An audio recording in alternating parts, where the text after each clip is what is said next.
Hey everybody, Motorboard 59 here. I got into a debate in an online forum with a person who's one of the typical progressive leftists who just doesn't know what they're talking about, for one thing, and doesn't understand anything.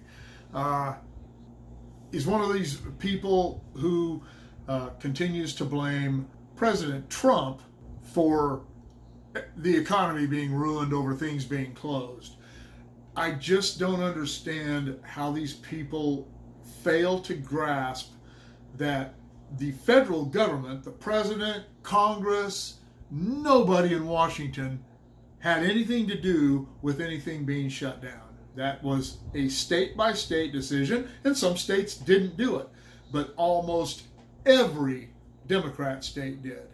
And those are the economies that are in trouble. And I just did a video yesterday, the day before, whenever, recently, about just that, and how Congress's second stimulus package included a lot of money to try and fix the economies and repair the damage that had been done by the protesters and everything that's happened during all this coronavirus and everything. How the Congress wanted the federal government to bail these states and these cities out, and President Trump signed the extension of the benefits package and bypassed that silly, ridiculous bill.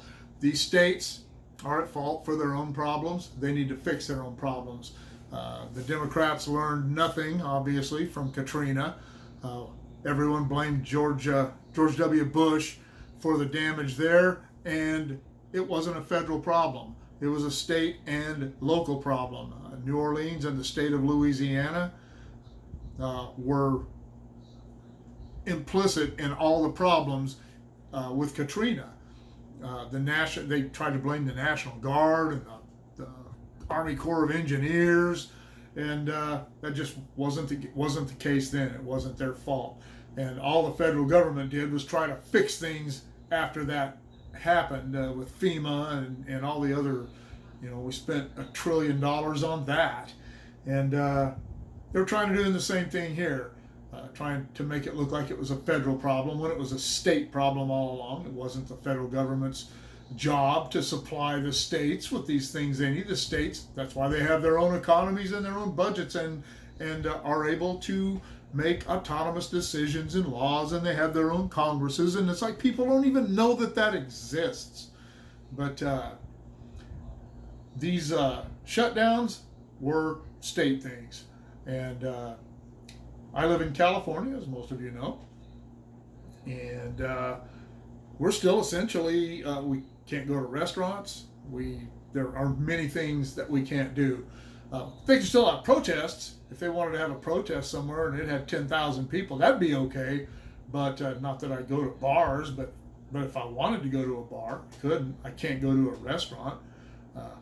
And the restaurants, when they reopened them, while they were open, they all had all these dividers between the tables and sitting people further apart and wiping everything down, and all the condiments, they weren't on the tables. You had to ask for them, and then they either just gave you packages of things, or when you got done with the bottle, they wiped everything down. It was all, very clean. Barbershops and nail salons have to jump through hoops to cut people's hair. And I've never been to a barbershop. I've never been to a hair salon to get my hair done, but I've never been to a barbershop where there were more than 2 or 3 people getting their hair cut, and 2, 3, 4, maybe 5 people waiting. I know that most men, when they walk into a barbershop, if they don't have an appointment, they see 5 people sitting, and they just leave and come back later. It's not like a line forms or 50 people gather in these rooms to wait.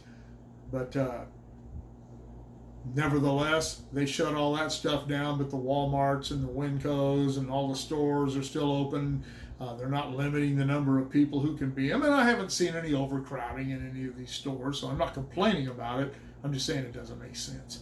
But back to the point, this was not a federal decision. And every idiot, progressive, and leftist that I ever talked to over the last 6 months has tried to blame this whole thing on President Trump. And they say, yeah, well, the economy's in trouble because of him. No, the economy's in trouble because of the decisions that states have made to shut down businesses. And I did another video the other day about having gone to a shopping center near my home where some businesses had closed that were still open last time I was there, which was around Christmas time. And they're gone. They're out of business, and they were doing well before that. So I don't know. Make up your own mind. A lot of people say, well, that business was probably in trouble already.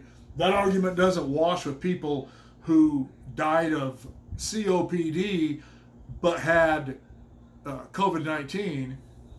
That never washes the thing. We tell people, the person was on their deathbed anyway, and probably going to die whether they had COVID-19 or not. But if they had COVID-19, that became the reason they died. That became the rallying cry. And it has ruined economies. I've read multiple reports and news pieces in the last couple of months that the mortality rate of COVID-19 is less than 1%. So, I mean, people get sick, but most people aren't dying.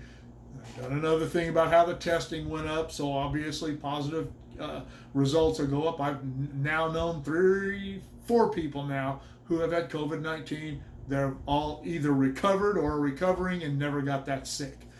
I don't think it was worth shutting the economy down in California, but that was not President Trump's idea. Oh, and another thing, you can't go to church.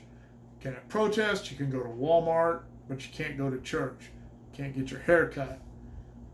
It's ridiculous, but it's not Trump's fault. So if you're one of those people who doesn't understand the difference between how states operate and how the federal government operates and how they intertwine with each other, you need to go study that and get a grip, because most of you are just talking out your ass because your mouth knows better.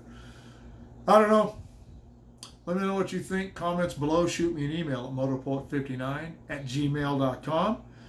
Like, share, subscribe. Click on the bell if you want to be notified of future content. And we will see you all later, but probably not at a barbershop or a bar or an nail salon.